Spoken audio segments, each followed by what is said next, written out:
anyhow, old Dusty, he's always given me a lot of material and all kinds of material. But I'm proud of him and I love him, and I'm glad that he's married. Brittany's an awesome gal. She's a great dog trainer. They have 2 mastiffs and a boxer, and they don't move unless she tells them. And we're praying that over time she can train Dusty. Welcome, Dusty Swanberg.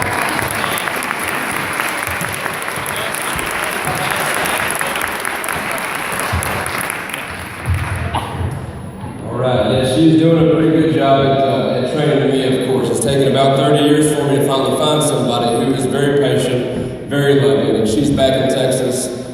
She regrets she wished she could be here. She already got to meet Miss Underwood, and I've got to actually brag on Miss Underwood to her and everything. And I told her the story, and I'll lead into it with this, because yes, I'm ADHD. And one of the first things of how I knew I was ADHD is because I remember after getting tested for so many different times in New Orleans, having to go through all these processes, the doctor told me that for me to have extra time on tests, extra things like that I had to make sure that all my teachers knew that I had ADHD. So I remember my very first class in 2nd grade, Miss Culpepper, I had to write out what I did, and so of course I wrote out, I have ADHD, and I went up to her and I gave her a sheet of paper.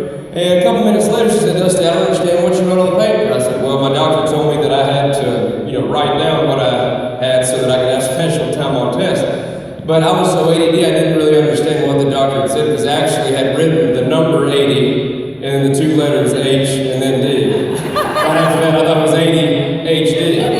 Even from the beginning, It doesn't matter. It all means the same thing, right? But my attention deficit was attention deficit in high definition. I mean, that's how big my ADHD range and stuff. So, but with that being said too, going back to Miss Underwood and that book, The Quest for Success, I was so proud of that. So the first time that me and my now wife, Brittany, had a date, she drove out to where I was staying in Dallas to my apartment. And, I was trying my best. She didn't know who my father was. She didn't know about the Duck Dynasty. I mean, she's from Grandview, Texas. She knows how to take a 45, any type of gun apart with her blindfold, with her being blindfolded, take the gun apart, put it back together, and she has 2, just like I said, 2 of those massive strength. So I'm already scared. I'm kind of scared right now, because she's a pretty powerful woman, and it needed to be that. So I'm trying to impress her, so everything I'm doing is not really getting her attention. So then I give her this book. I was like, well, hey, by the way, also I've been published, no big deal. Page 80 or something. So I give her that book. But little did I know, see, the Lord's still keeping me on, just like Miss Donna Underwood would do. Because I'd always tried to make Miss Donna Underwood laugh, because she was always business. She always had the right thing to say and do. We would always try to get her off track, and we never could. So after giving her that book, she looks back at me and she said, "I didn't know you had a learning disability." Fail. Complete fail. So I was trying to get her to be impressed by me being published, but she was like, "What's ADHD? What's ADHD?" She thought I had massively special needs, so that I had to explain that. But lo and behold, with that, sometimes I think ahead too quick. Sometimes I go ahead of the curve too quick. I did that before I met Miss Donna Underwood and the Learning Tech Quest. I didn't know back then that I had special needs.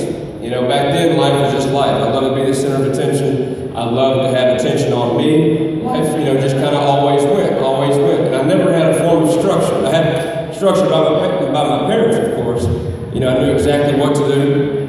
And I had that structure at home. But when it came to school, they knew that I needed some extra structure. And they would search and they would look around for the best place. And they found this place on 165 right next to McDonald's. And that's where I went when I was in the 6th grade. And there wasn't that, very many of us. There's only a few. Miss Linda, who's passed on now, she was our secretary. And I was so ADHD, and she could tell, because most of the time I'm looking out there at her car, yellow car, and not even really paying attention. And I didn't understand until many, many years later, to now being 30 years old. When I look back, when actually I got asked to speak at this a couple of years ago, but I couldn't. When I got published in that book, when I think back to Monroe, Louisiana, when I think about the people who not only planted a seed in my life, but the reasons that I'm able to have somewhat of a success today. Just like she told me, I never really understood what she meant. And even her, my ADD mind, even her saying about that today, about you will empower somebody. That stayed with me for so long, because I'm 30 years old. I've worked at 2 of the largest mega churches in the world. I've been a youth pastor. I've been a time warner cable technician. I've been an alcohol addiction recovery counselor for health professionals. I've traveled, I've spoken, I've met a lot of people, and I've invested a lot of time in people's lives. I've had a lot of so-called successes, but they never came from me because I had special needs. I had needs that were far beyond what anybody could understand, you know?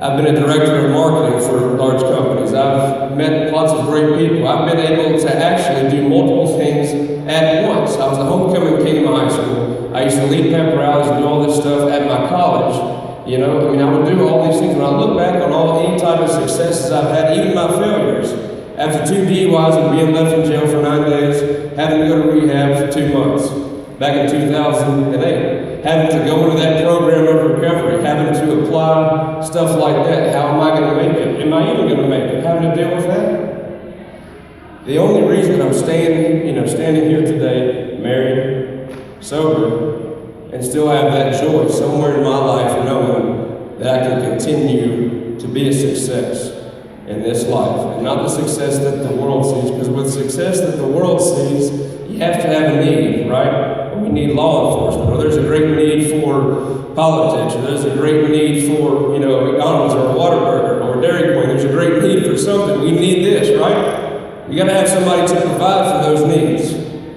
Somebody's got to provide for that to what? To produce products. And the only reason that I'm standing here today is somewhat of success and married, that I can take all my stuff from the past and apply it so that maybe every day I can do what? Give it back to somebody else. Those days that I don't feel like moving forward. If there's no money in the bank account. If I'm trying to handle all the stuff that still comes into my mind today, trying to focus, I'm able to do that. Why? Because Donna Underwood and that staff provided the needs to me. They didn't write me a check, They didn't buy me a car. They didn't write me letters. They didn't call me. What did they do? They sat down and they listened first. They watched and waited and then adjusted themselves so that they could teach and get to me better. That's what they did. And that's what I want to communicate to you. Right? Me standing here today, I am a product of the Learning Tech Quest School. I'm a product.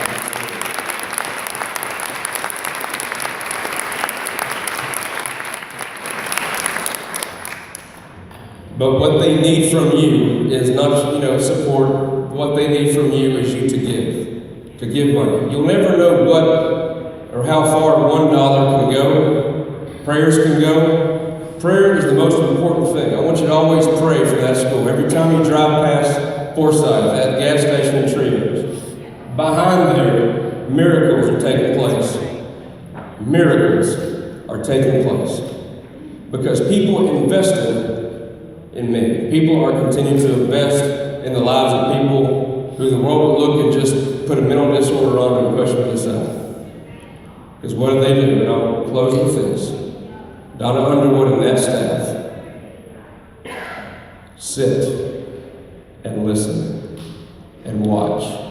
And then they put their heart and their mind and their body and soul and they go 100%. No matter how long it takes, no matter if it's tutoring, no matter if it's ACT prep, no matter if it's reading one chapter 3 times to a student like they had to do for me. Miss Smith used to have to do that for me. Because they're going to, no matter what it takes to get through that one student, they're going to do it. But they need you. They don't need, they are the professionals. The only thing they need from you is prayers and support. So my prayer for you is that you will do that tonight. Because someday up in heaven, some kid's going to come up to you. I may come up to you and say, you don't know me, but I was able to believe in myself and have confidence in myself to get married and have a life worth living. Why? Because you gave a gift to me.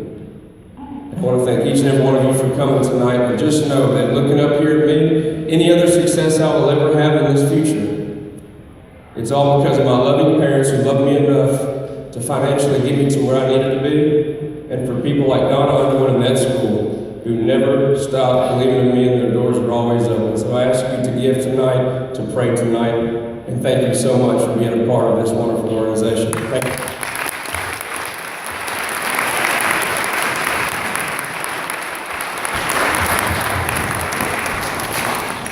Well, thank you, Dusty, for sharing.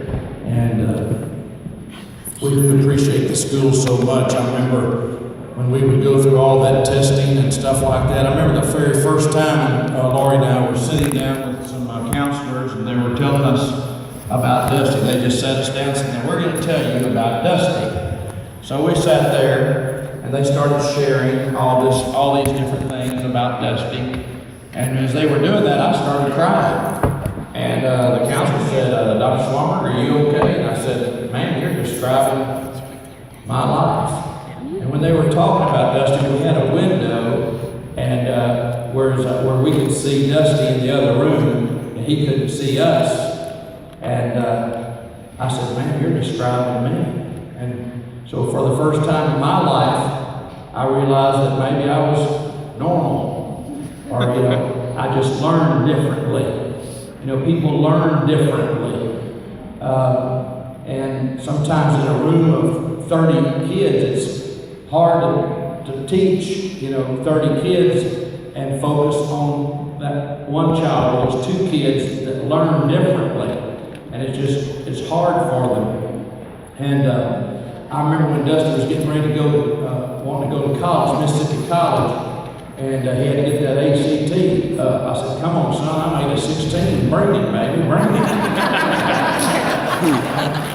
When I was going to school, I was an athlete. I was going to Baylor University to play a little baseball. I got up there to Baylor,